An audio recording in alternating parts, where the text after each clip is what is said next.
carried on the momentum from the league form there this afternoon. Yeah, what a terrific performance. I think first and foremost, in every area, every department in the game, we were better. We were better. And it's not being disrespectful at all to Woking. I just thought my team today were the energy levels, the way they kept their shape, the way we pressed. We worked on a lot of stuff during the week, and I said to you before the game, Tuesday, Thursday was really good after a real disappointment that I don't want to talk about. Today was a real statement. I said to the boys, you can make a statement today if you want in the league, and I think we have today. Made a statement with Adam Mann employed in that central role. What performance? Yeah, I just felt as if we could pull their centre-backs out a little bit and get down the sides of them, and also their full-backs. And we set up in a 4-2-3-1 today, something a little bit different in our shape, and we felt as if Brunty's done ever so well for us, but we just want something a little bit different, so a smaller one in around the centre-backs with Tom just in behind, and then obviously Ross coming in off the shape, and then we got Joe playing an advanced role as well. We did lots of work on it in the week, and the boys were brilliant in the attention to detail in it. But it's important then when we lost it that we split a little bit wider, stopped their fullbacks coming out. I thought we did that ever so well, and I think the first half performance has blown them away. You must have been impressed with the second half as well. There's the discipline within the squad, and you've got a goalkeeper who, when Woking are going to send long ball forwards, he's comfortable for all of them. Yeah, Ryan's done that. He did it at St Albans, didn't he? The second half performance there is very controlled. They're going to have spells in the game, but of course they are. And I thought we had two spells which we weathered really well, and we never looked like we were going to concede. The two centre-backs are on top of their game at the moment. They're heading everything. Ryan Clark, as you said, in behind. Full-backs getting cover round. Mishi's got some cover round twice and dealt with it. Strakes at the end with cover round again. And yeah, we were disappointed in the goal in the way it happened, and obviously it was a penalty. But no, I'm absolutely overjoyed with that performance. And I said it goes to Tuesday now at Truro, and we have to back it up, because it'd be disappointing if we don't go there and get a result. And I mean a result, some sort of result at Truro, because they've won today against Dartford. But we'll keep thinking about the process. As I said after that game last week, that people get too emotional sometimes. It's about the process, and it's about the way we go about our jobs in training, and we believe that performance levels have been right up there this season. And you're going to get some games. Tell me a team that's not going to get a performance where they're off it sometimes. Unfortunately, it happened in a local derby in the FA Cup, and that's put to bed now with a big performance here today. And it's moved you up to third in the league, only 3 points off the leaders. What position they're being at this stage of the season? Terrific. All we said, Mark, was last season we were flirting around the playoff spots and we could never go in.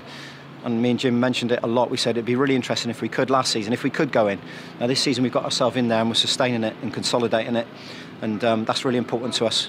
We won't worry about too much where we are within that. As long as we're in that playoff spot, we're going to give ourselves every chance we possibly can. And what we've got is a real honest group of lads. When you make changes, there's no sulking. The boys take it on. When we make changes during the game, there's no sulking.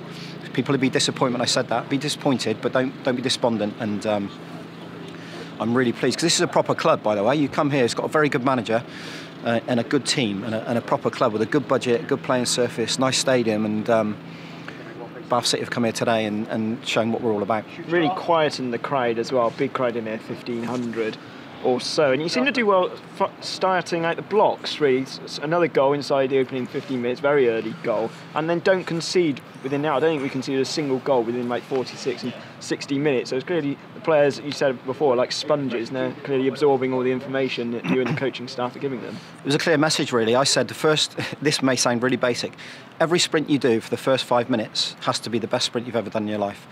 And I'll tell you why, because at Western we didn't quite do that. Now, that's not because of their attitude, it's because they couldn't quite get to the same energy levels, and we don't know why, really. Sometimes you can't explain it.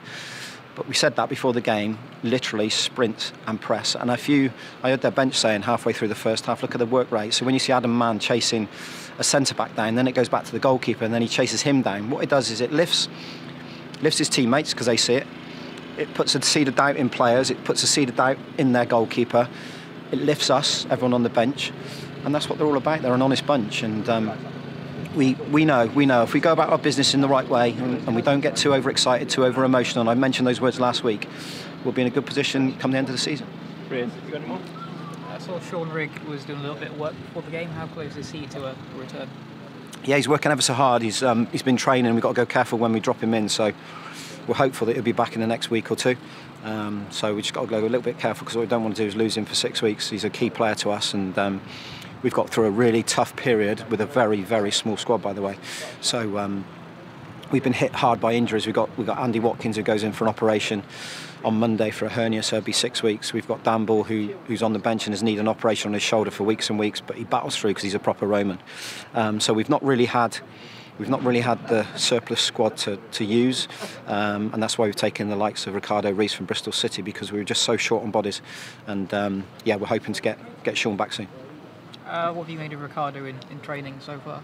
I've only seen him once, so it's difficult really. I've seen him in the 23s at Bristol City. He's got good energy, good pace, and a good attitude. So that's what we look at first and foremost. And he's only with us for a month, so we'll see how we go with it.